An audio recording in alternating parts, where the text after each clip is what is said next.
bring the Justin Johnson out.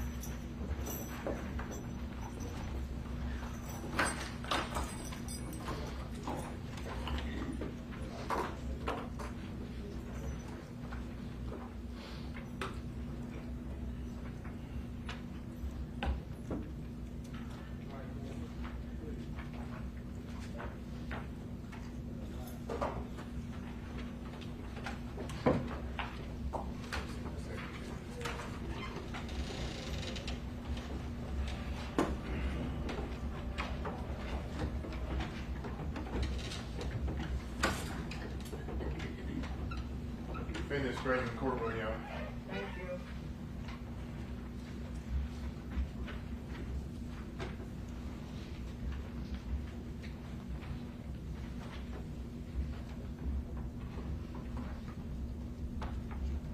All right.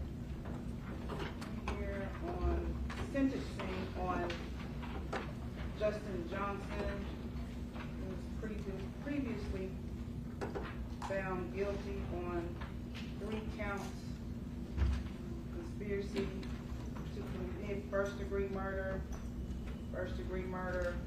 and convicted felon in possession of a firearm. He's previously been sentenced to life on the murder, and we're here today to set sentence on the other 2 counts, the conspiracy and the convicted felon in possession of a firearm. Will there be any witnesses called? No witnesses, Your Honor. The only proof we're going to present is a victim impact statement that we're just going to read into the record. The family would prefer it that way. Any witnesses? No witnesses, and I had an opportunity to review the victim impact witness. Does your client wish to make a statement? Wish to outline it all? No, Your Honor. You want to read that statement into the record? Take that. November 17, 2021 is a day that will forever impact my life. On that day, it felt as if our whole world stopped. The pain of that moment was felt not only by myself and my family, but also the city and the fans around the world. In just a few seconds, a crucial part of my life was ripped away, leaving a void that will never truly be filled. Our family's holiday plans turned from gatherings of joy to grief, anger, and sadness. There will be no more moments of hearing his voice, no hugs, no family trips, no celebrations, and no laughter shared together. Those plans now exist only as memories. An unexpected death like this cuts differently, leaving behind a unique pain many can't imagine, especially when it happens so suddenly and violently. One day we're talking on the phone, sharing the newest addition to the family, and the next he's brutally taken from us while on his way to give back to the community. A horrific loss that has haunted my family every day for the past 3 years. We went from not knowing if 2 of our family members were safe to learning that my brother witnessed a tragedy that no one should have to endure. The anger, anxiety, and grief we feel aren't isolated to me alone. They're felt by our entire family. Explaining to my nephew that his father wouldn't be coming home was unimaginable. But in that moment, I saw strength in him. A strength that could only come from God and the spirit of his family, my brother Dolph. In a world full of envy, jealousy, and arrogance, many fail to realize the impact of their actions until it's too late. Yet Adolph Robert Thornton Jr., better known as Young Dolph, understood the value of giving back. He created a legacy that will endure long after this tragedy. Unlike those who committed this cowardly act, Dolph lifted up his community.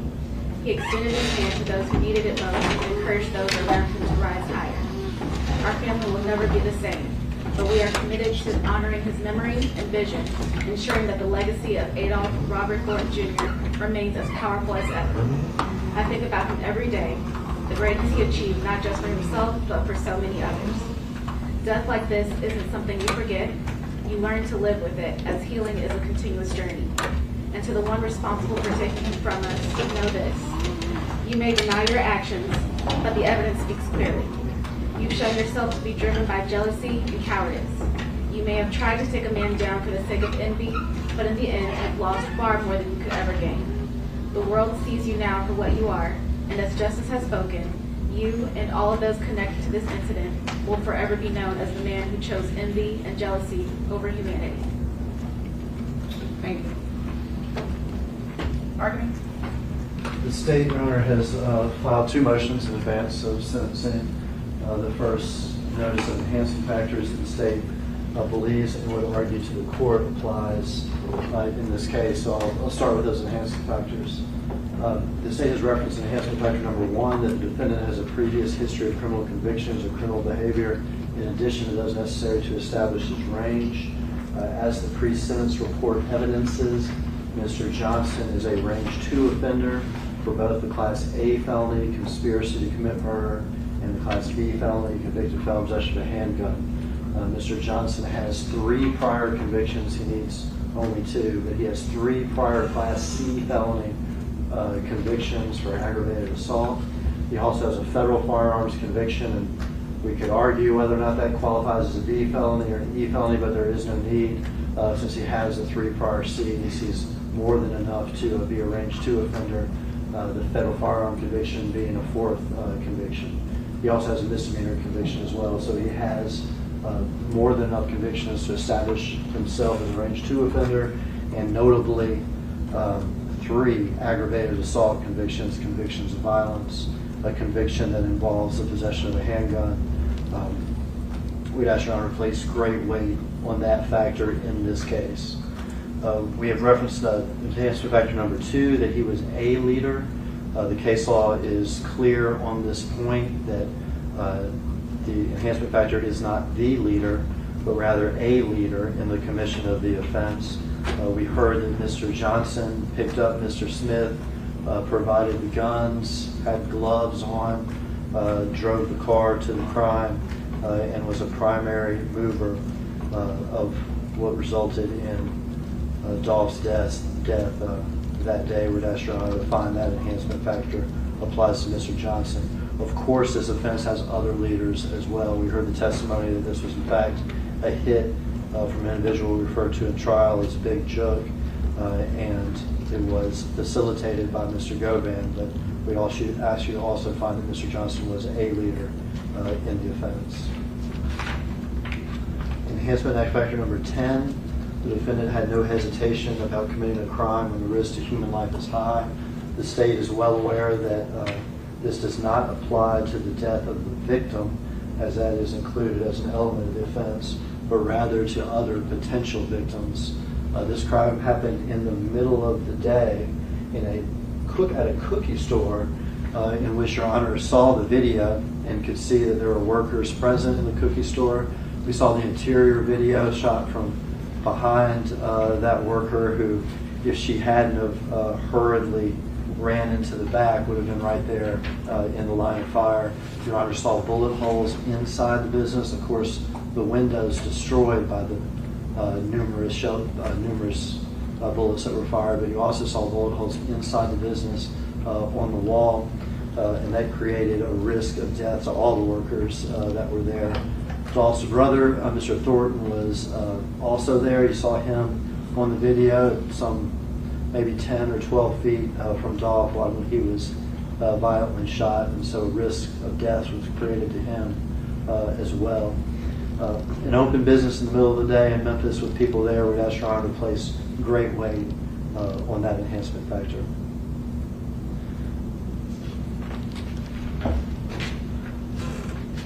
Those would be the enhancement factors that the state is asking Your Honor to find with regard to setting the sentence of these 2 crimes that we're here to sentence Mr. Johnson on. What about number 13?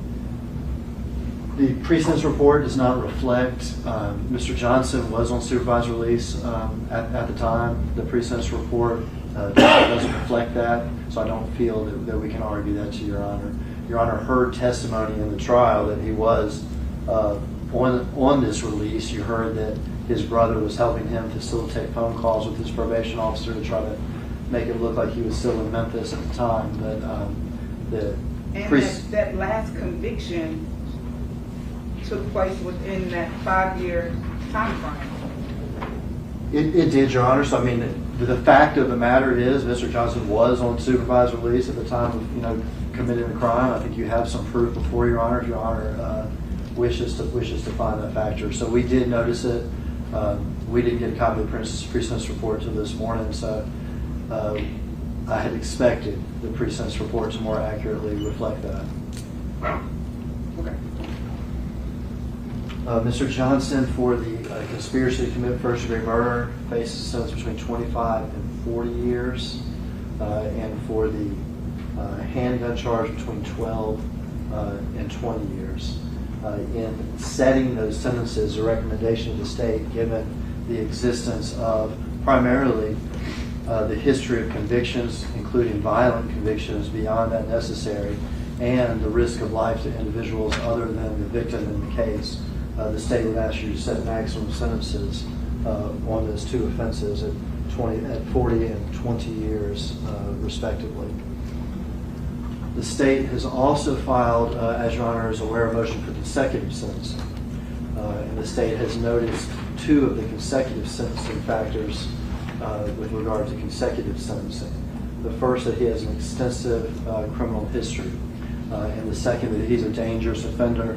And of course, the Wilkerson factors that apply to that count.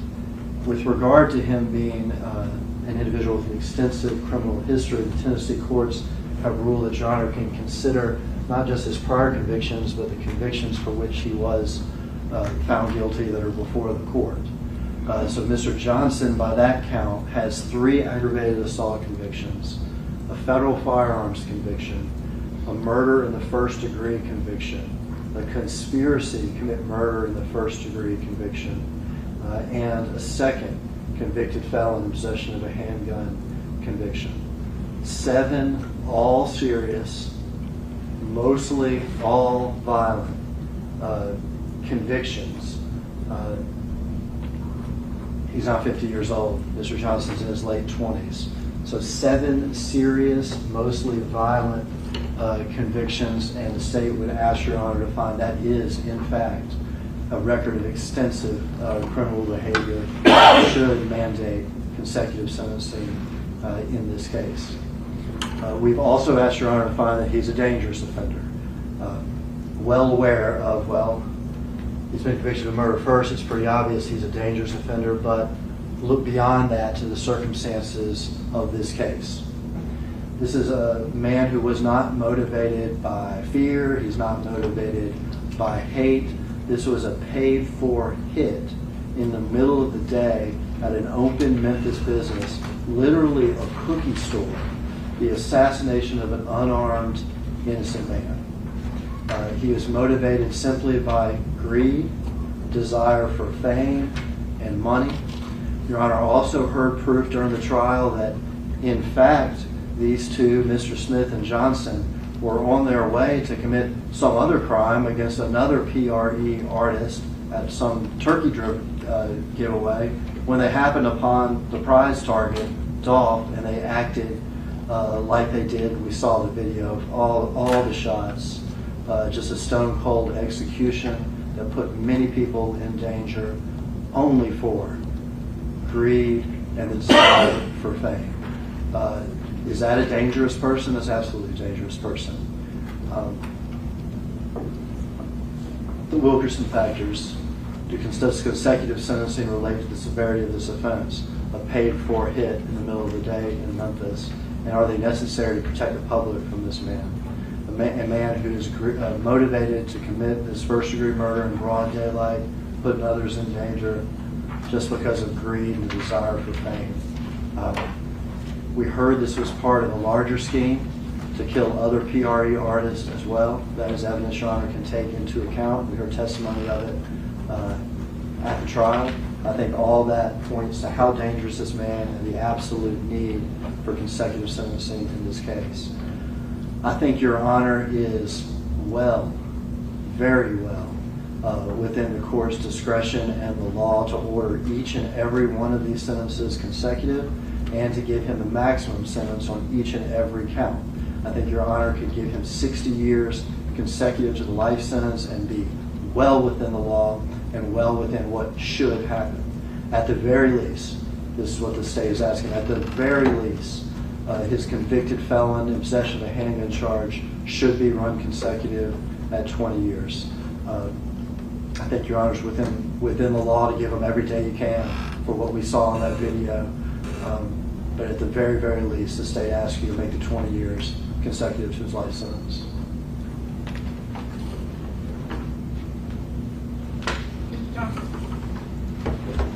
Thank you, Your Honor. On behalf of Mr. Johnson, we'd be asking the court to sentence him at the bottom of the range as to each of those counts with concurrent sentences. I don't disagree with the state that this court has broad discretion in sentencing in this case, but I think principles of sentencing have to be strictly adhered to. I'll talk first about some of the enhancement factors. Submit to the court on all of the enhancement factors with the exception of whether he was a leader. I don't believe the proof in this case showed him to be either the leader or even a leader. Obviously, my client, as he stands before the court today, still persists in his innocence. As I speak regarding the record in this case and the facts in this case, I'm referencing the facts that were established at the trial that this court's relying upon. And what I would argue to the court there is what the facts showed in this case was that the individuals that were on the ground in front of that cookie store that day were not leaders in an offense. They were manipulated by others, whether it be Big Jook, Anthony Mims, whether it had been Hernandez Govan. That's what the proof showed, was individuals being manipulated by others who had power and were using that power and influence to get individuals to do their bidding. So I would object to the application of the enhancement factor that he is somehow a leader based on the proof presented at the trial.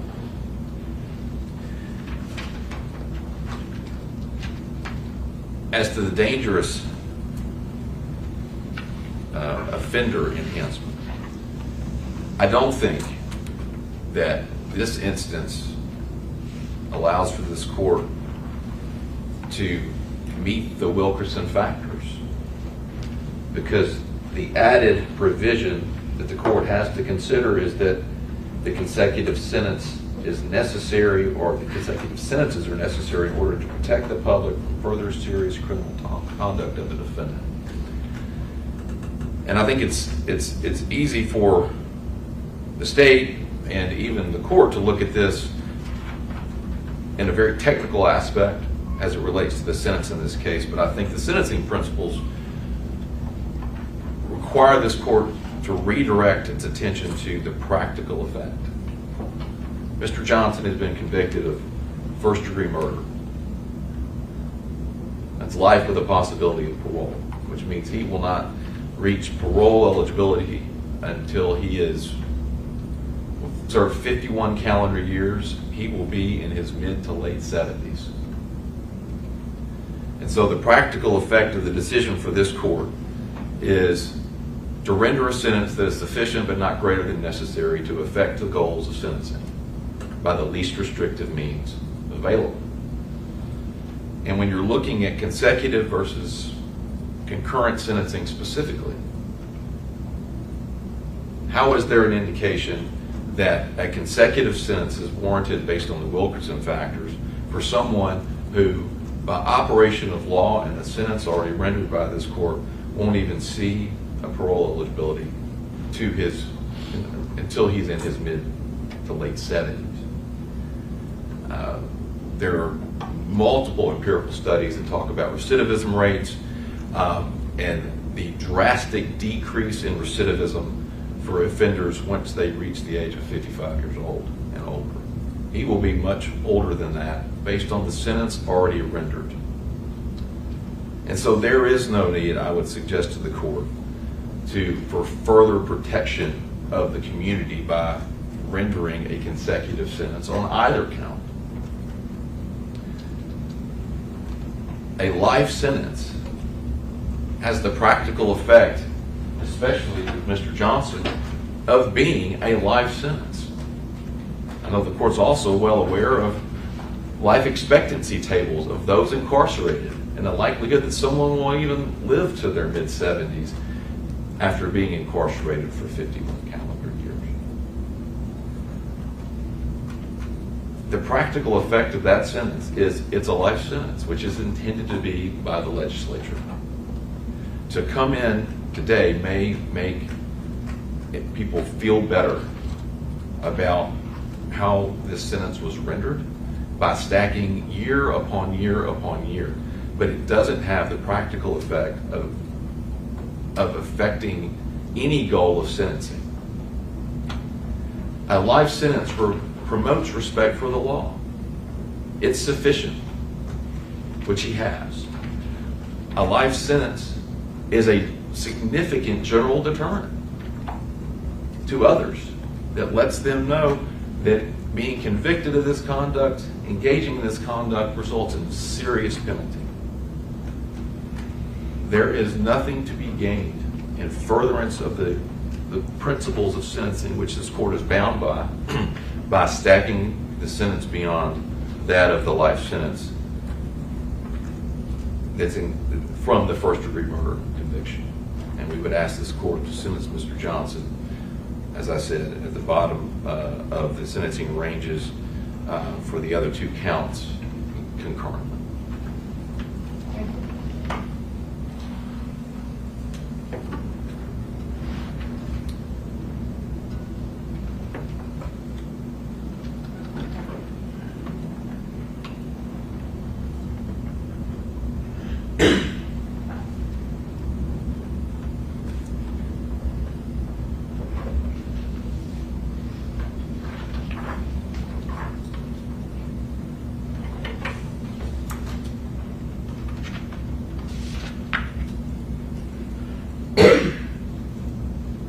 In determining the appropriate sentence for this offense, this court has to consider any evidence presented at trial and the sentencing hearing, the pre-sentence report, the principles of sentencing and arguments made as to sentencing alternatives, the nature and characteristics of the criminal conduct involved, the evidence and information offered by the parties on the mitigating and enhancement factors, any statistical information provided by the Administrative Office of the Courts as to sentencing practices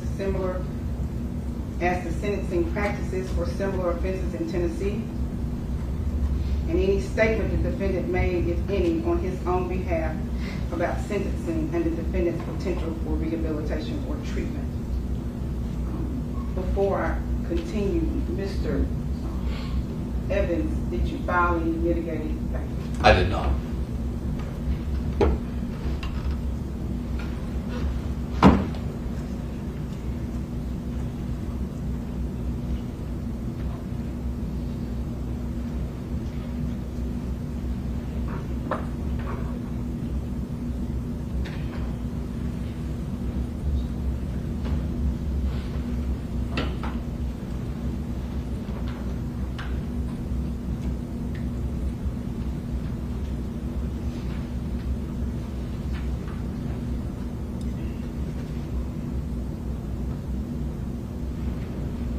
This court conducted a trial back in September where we heard from witnesses to this murder, Mr. Adolph Thornton.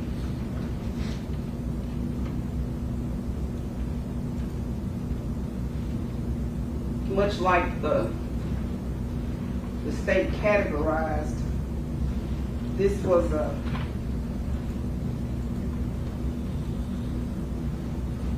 crime of envy and greed, money and fame. And the proof showed us that.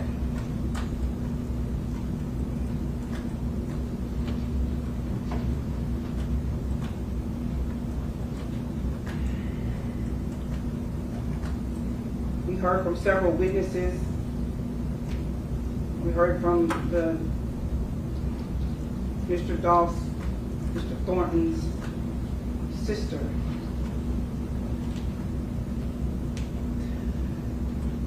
testified she attended Mr. Dolph's funeral. We heard from Mr. Hawkins, who was a part of his security team, who had worked for him for several years, who traveled with him.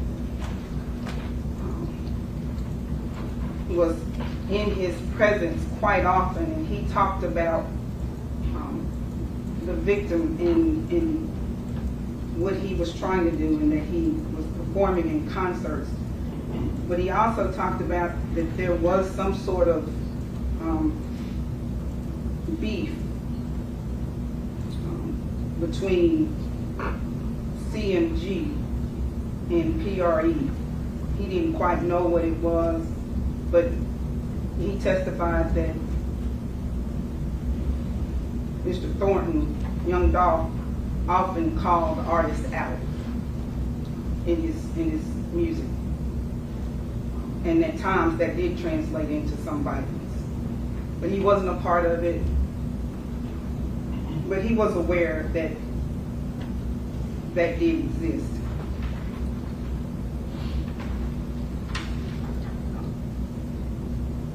We watched the video of this crime.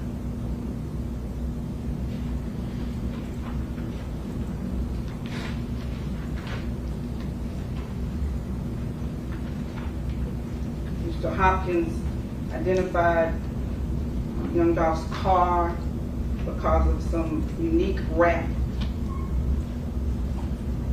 And he identified Young Dolph and his brother Marcus in the car together, and talked about how this whole thing has affected his brother Marcus.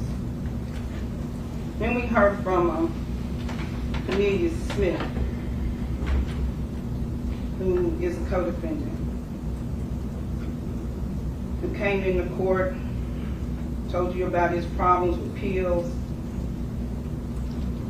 and told you about being part of a clan.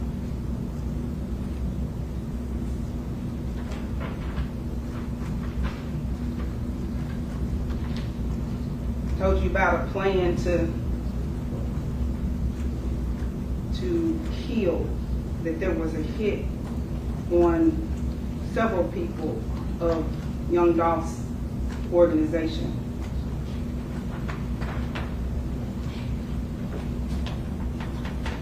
And he told you about he and the defendant, Mr. Johnson, taken out that morning in November of 2021 to find some of Young Dolph's folks who were possibly at a turkey drive down in Westwood.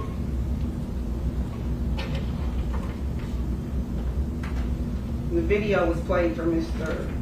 Johnson, and he explained what was going on. He also explained the relationship between himself and another co-defendant who was called Quick. He said he was older, lived in Orange Mound, and he bought drugs from him.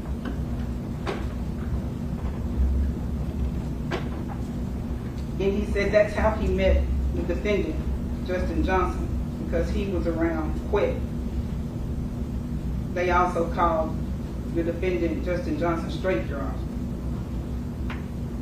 He said Quick was a negotiator, trying to get a deal with Big Jook.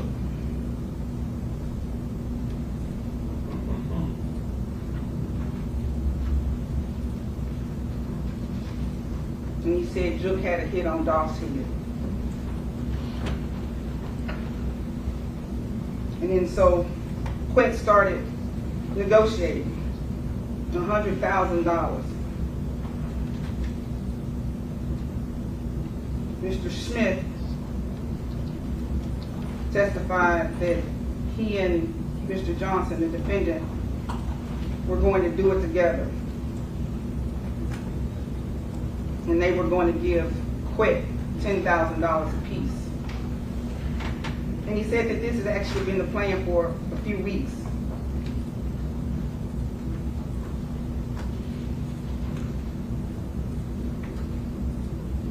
He said on this particular day, the defendant came and got him from his father's house.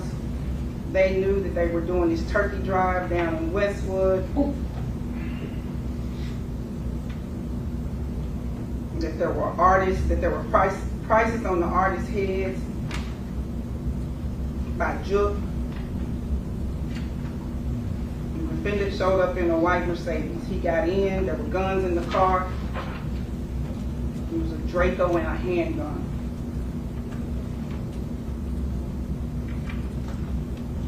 He testified that the defendant had on gloves already. And then he handed Mr. Smith gloves.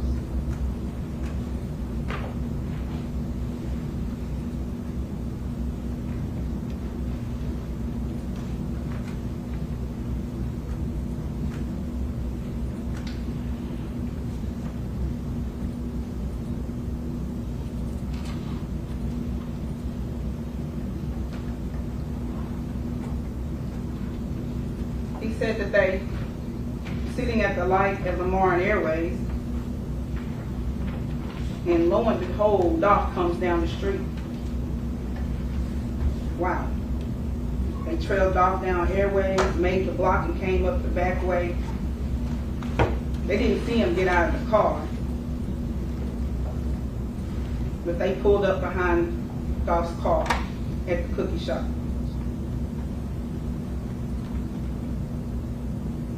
Cornelius Smith testified that he was the first one out of the car. We saw in the video. We saw Mr. Smith get out of the car with the Draco. Mr. Smith started to shoot at Dolph. Then Justin Johnson got out of the car with a handgun.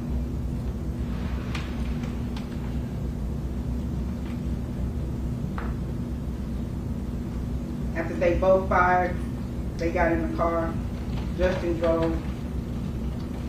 Mr. Smith testified he was hit in the leg and shoulder.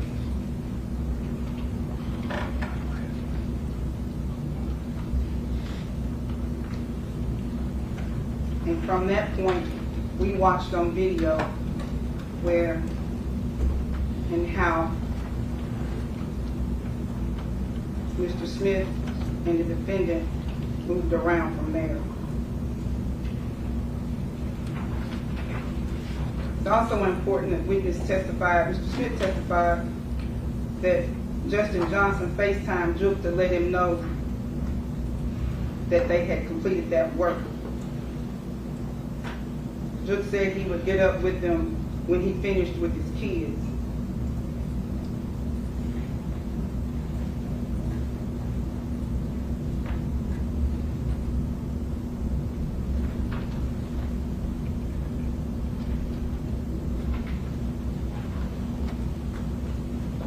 Mr. Smith recalled that the defendant called his cousin in Whitehaven.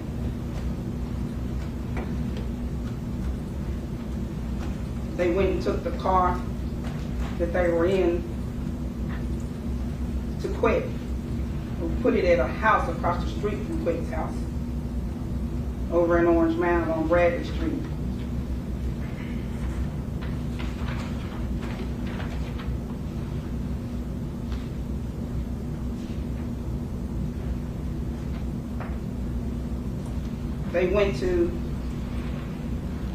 They changed cars. They went from the white Mercedes to a white truck, white SUV, Expedition.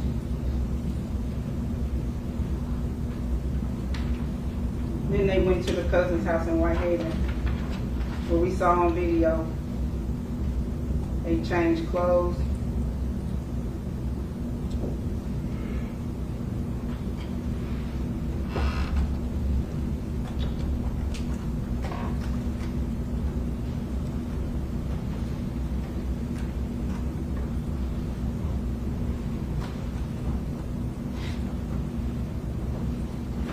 saw a black Charger pull up.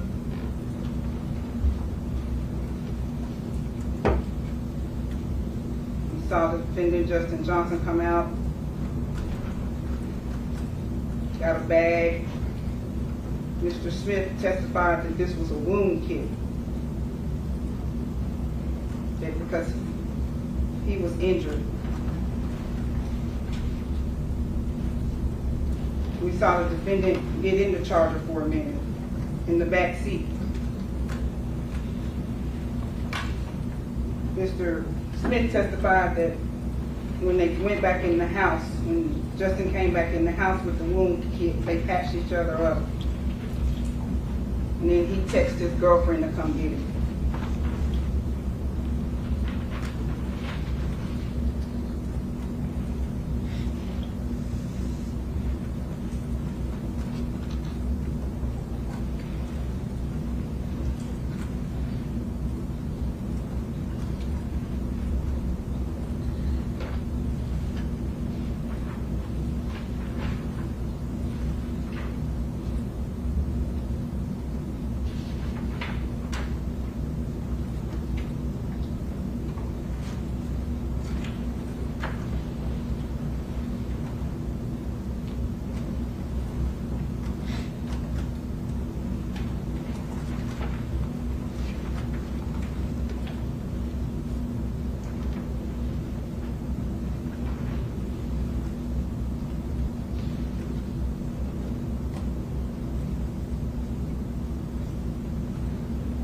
We noticed in the video that Justin took a yellow hoodie out of the back of the car that pulled up at the apartment.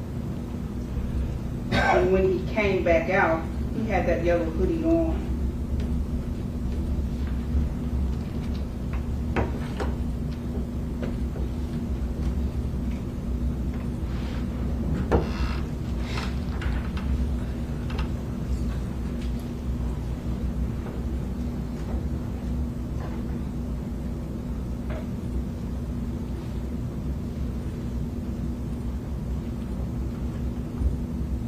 Mr. Smith testified that he wasn't really worried about getting caught. He wasn't beefing with anybody. He didn't even know Young Dolph. He just wanted the money. At the time, it was a lot of money. But once they split up, he kept trying to get in touch with the defendant for his money.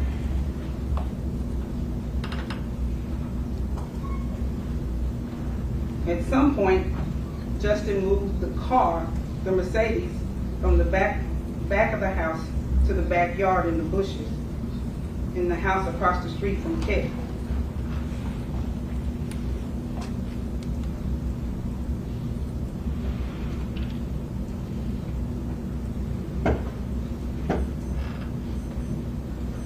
Mr. Smith testified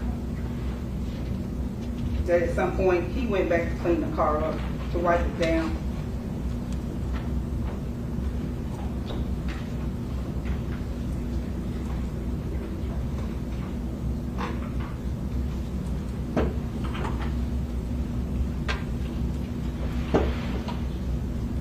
Mr. Smith testifies that Quet put he and Justin together, and Juke was the money man.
Smith testified that he told the police he thought Justin had the same deal with Quet because Justin didn't bring him any money, didn't bring him his money. So at some point he thought maybe they did have a different deal. But he was under the assumption that they had the same deal.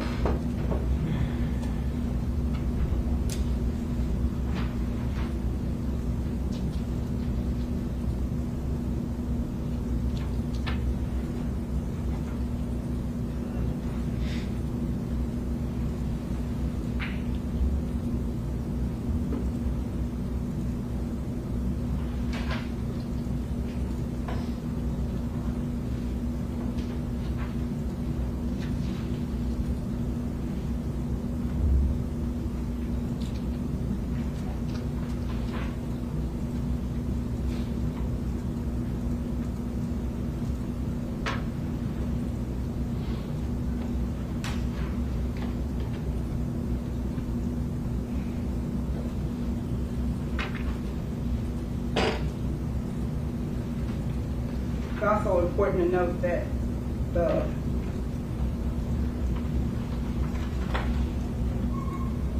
Cornelius Smith testified that he was moving in conjunction with Justin Johnson, and as the proof was laid out in trial, we saw Justin Johnson in the same clothes from early that morning in the apartment where he lived in Crosstown, in the elevator going from the parking garage to the lobby of where he lived, in the elevator, and then waiting for the elevator in the same clothes. And then at some point we saw where he changed those clothes and kept that yellow jacket on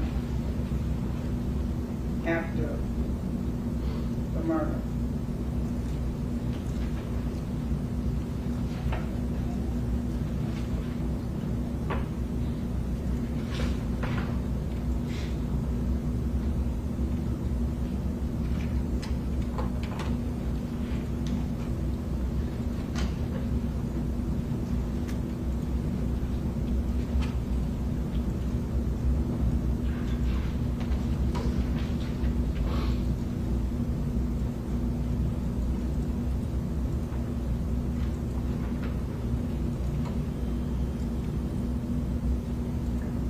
We also heard testimony from Dr. Juliet Scantleberry from the Regional Forensic Center,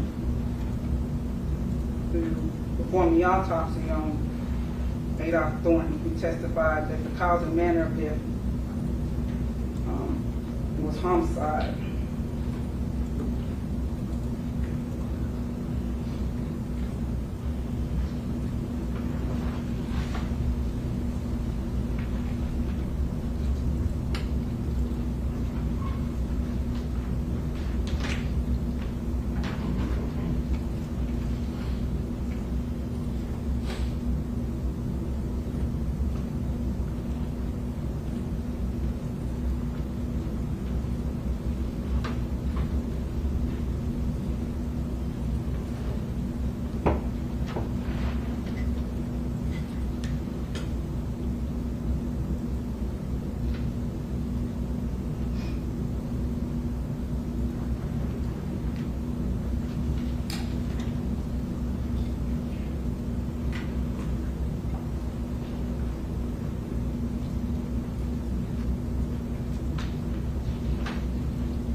(4035-102) requires that I consider the following sentencing principles: that every defendant shall be punished by the imposition of a sentence justly deserved in relation to the seriousness of the offense.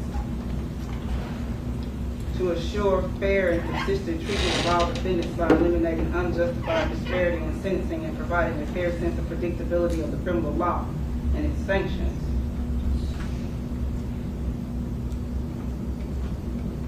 Punishment shall be imposed to prevent crime and promote respect for the law, providing an effective general deterrent to those likely to violate the criminal laws of this state, restraining defendants with a lengthy history of criminal conduct.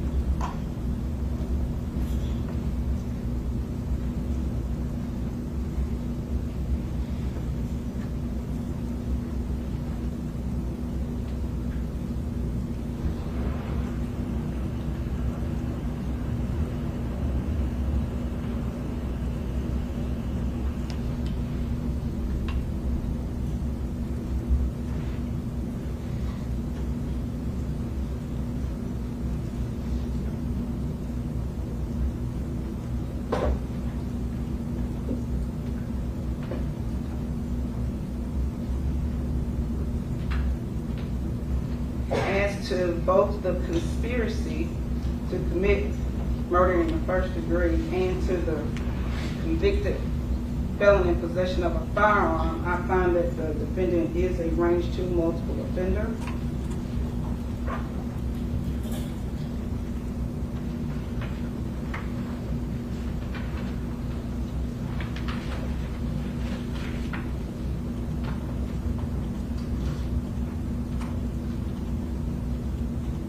State asked this court to find enhancement factor number 1, that the defendant had a previous criminal conviction for criminal behavior in addition to those necessary to establish the appropriate range.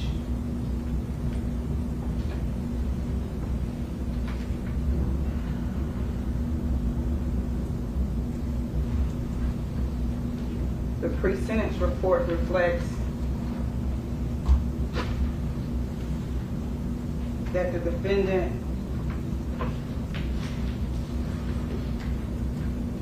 has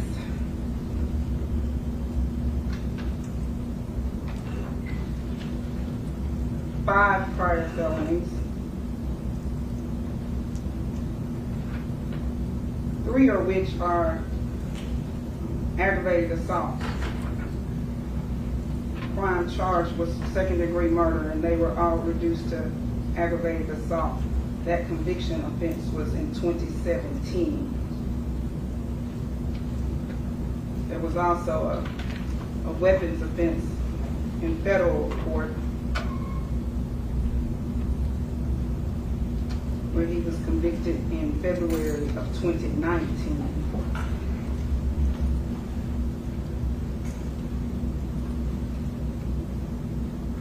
There's also this attempt to commit a felony. And I'm not sure what classification that is. Do we have any idea, Mr. Hagan, Mr. Evans?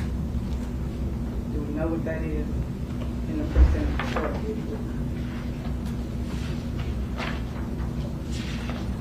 The one committed on October 18th of 2018.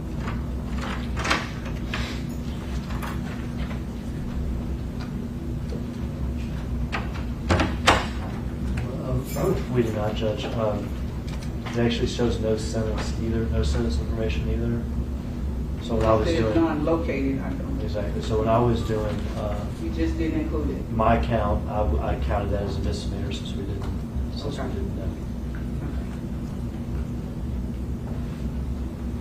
It looks to be in association with the federal firearms count. So I think that for purposes of calculation and stuff, it only counts one felony. So I'm going to find that enhancement factor number 1, that the defendant has a previous history of criminal convictions or criminal behavior in addition to those necessary to establish the range. I'm going to add great weight to that in the fact that all of these sentences, all of these convictions appear to be violent offenses. So I'm going to find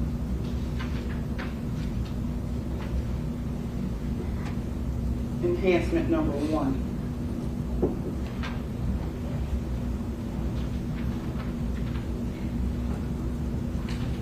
Enhancement number 2, the defendant was a leader in the commission of offense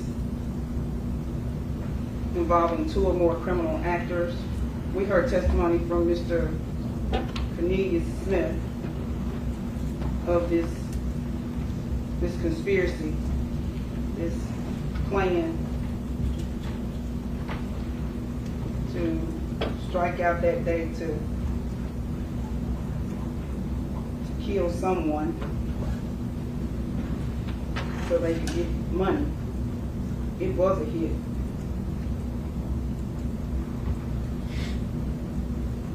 We heard testimony that it included Quet himself, Mr. Johnson, and Joe.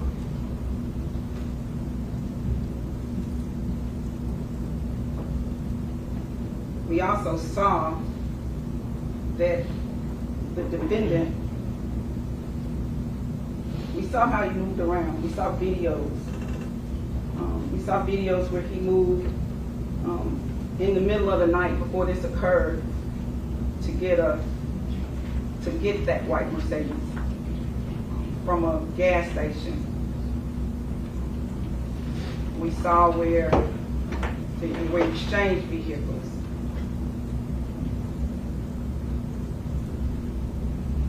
We saw where he made the phone call.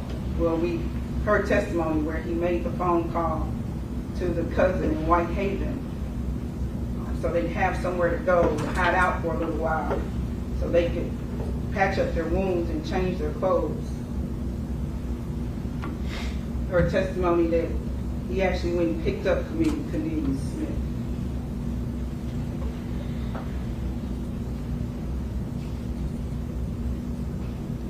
So I'm going to find enhancement factor number 2 that he was a leader in the commission of offense involving 2 or more criminal actors.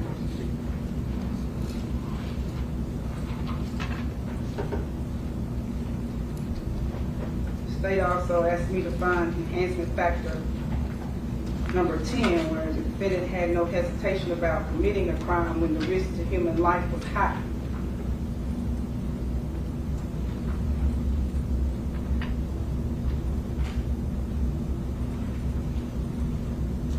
The state is correct. This does not apply to the homicide of Mr. Adolph Thornton Jr. This applies to the other 2 charges, convictions.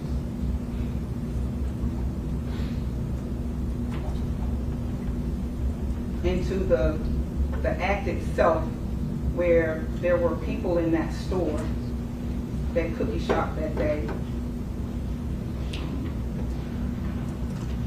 There weren't a lot of people, thank goodness, but there was some employees in the business. There was a cashier whose life was in danger. The victim's brother was there. So certainly, the risk to human life was high.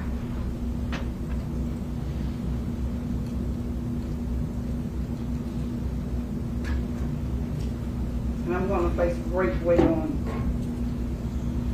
that enhancement factor also.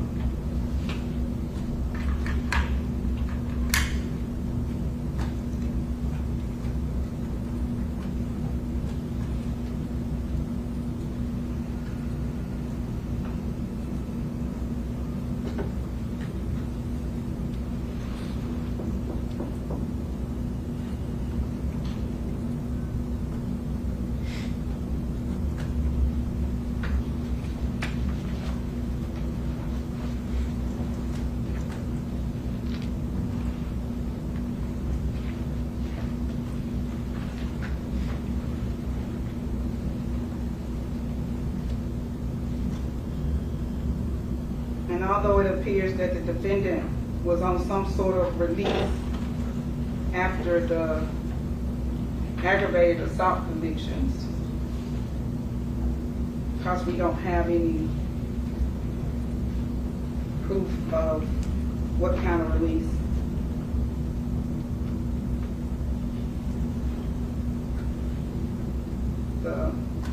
pre-sentence report doesn't reflect it. I'm not going to find that enhancement factor mark number 13.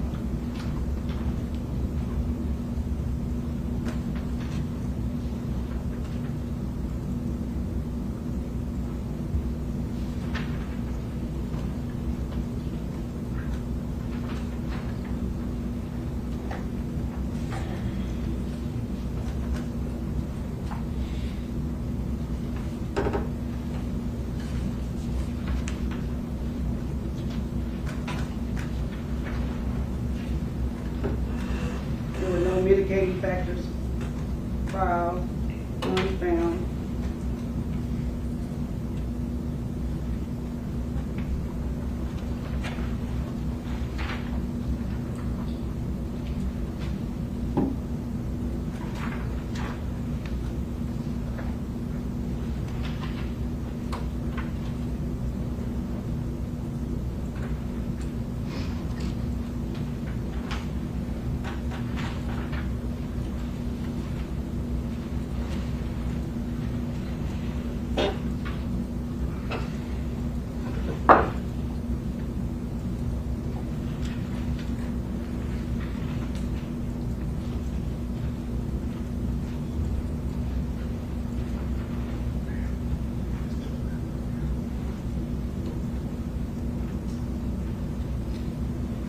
I'm going to find and sentence Mr.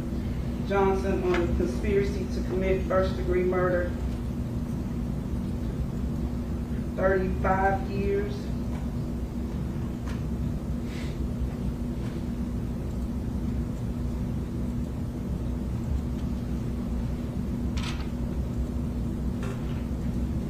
That's a range 2 offender.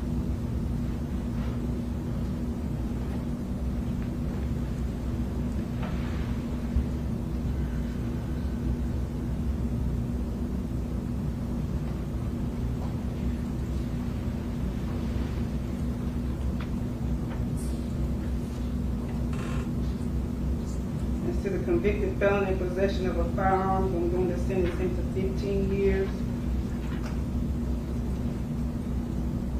as a range 2 offender.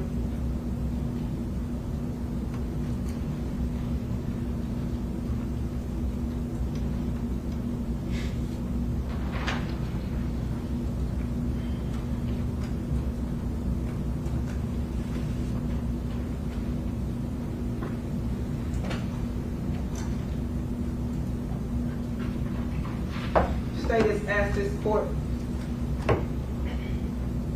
to run these sentences consecutively.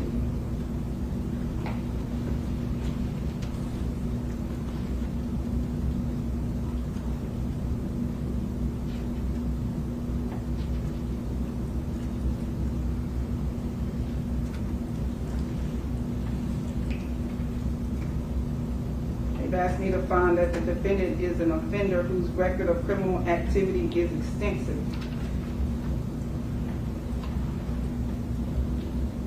They've also asked me to find that he is a dangerous offender whose behavior indicates little or no regard for human life and no hesitation about committing a crime in which the risk to human life is high.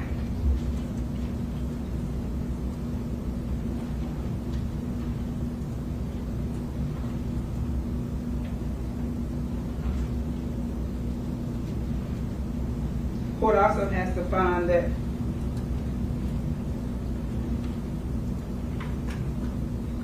circumstances around this offense are aggravated.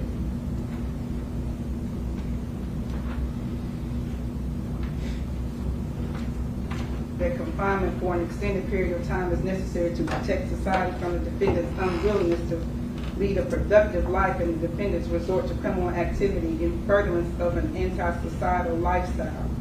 And the aggregate length of the sentences reasonably relate to the offense of which the defendant stands convicted.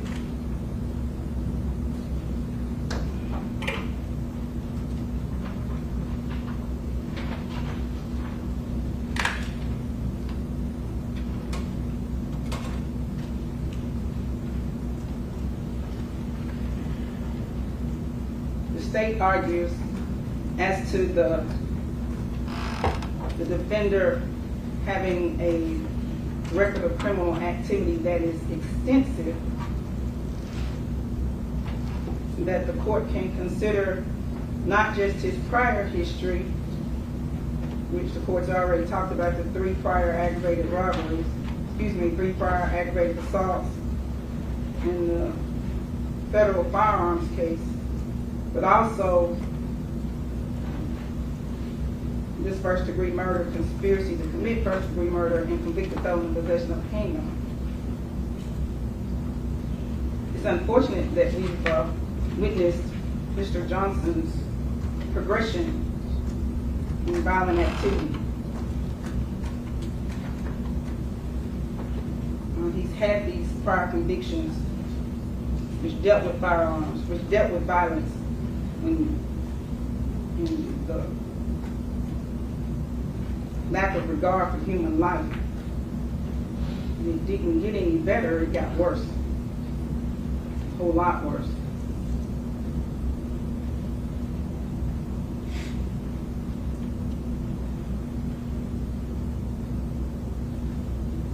The state also argues as to the dangerous offender that the defendant was not motivated because of fear or hate, that this was greed and money and fame. This was just a hit, a way for him to further his career.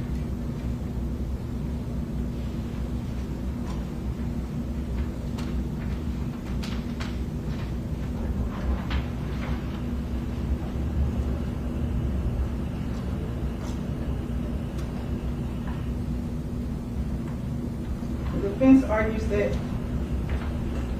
practically that no other time above the life sentence that he's already been sentenced to will protect the community. The defense argues that the life sentence will make Mr. Johnson eligible for parole somewhere around 70 or in his mid-70s.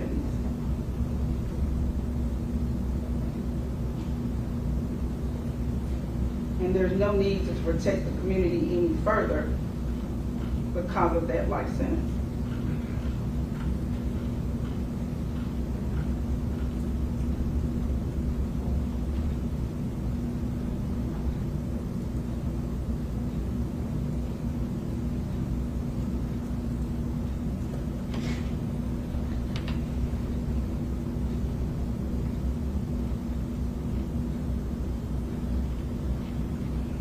I don't know that the court agrees with that.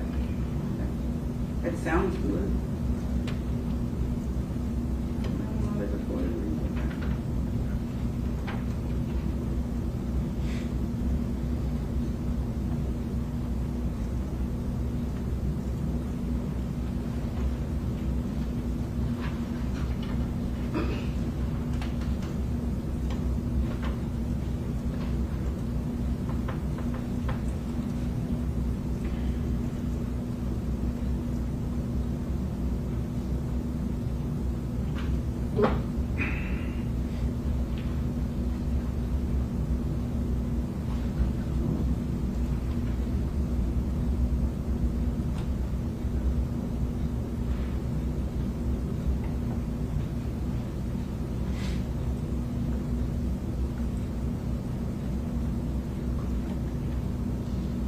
These were crimes that were committed in our community in the middle of the day, in broad daylight, other people around, for greed.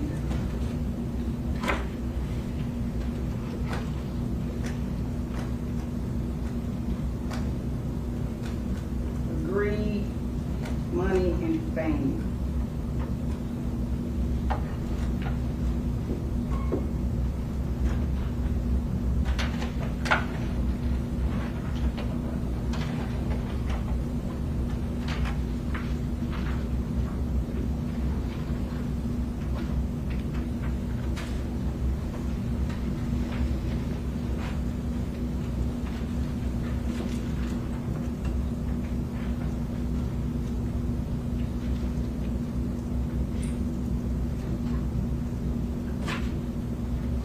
going to run count 1 and count 3 concurrently.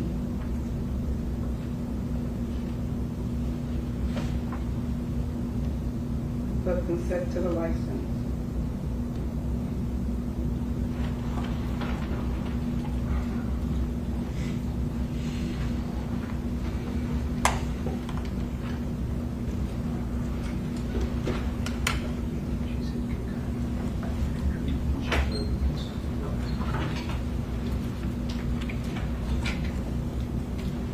Lawyers, We'll do the judgment sheets, Your Honor, get those to you in about 4 minutes.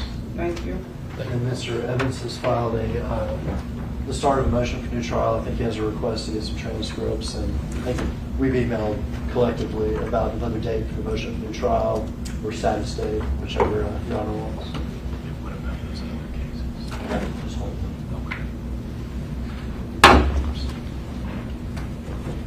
Have you spoken with the court reporter about how long that's going to take? Not yet. I was hoping to do that today, and she's not here. Right. I have the order prepared to submit to Your Honor. I wasn't sure how long it would take her to do it, though. And so my suggestion with Mr. Hagerman was to let us wait and maybe set a status, wait until we can get with her and get an idea of... So let's just set it. And on that day, if they're not prepared and they're not ready to go forward, we'll just reset it. All right, thank you. Okay?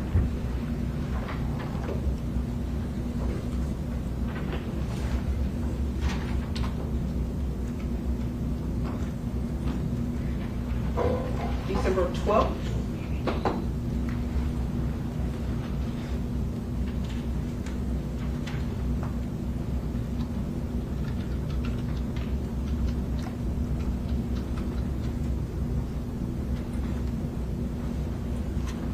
That date's agreeable, Judge.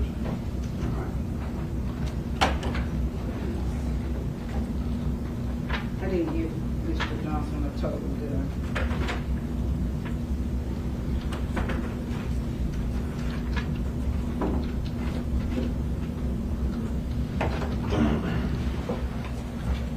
Life plus 35.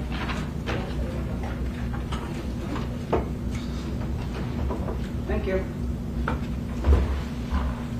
Reset this matter to September 12th for a motion for new trial. Stand in recess. Court stands in recess.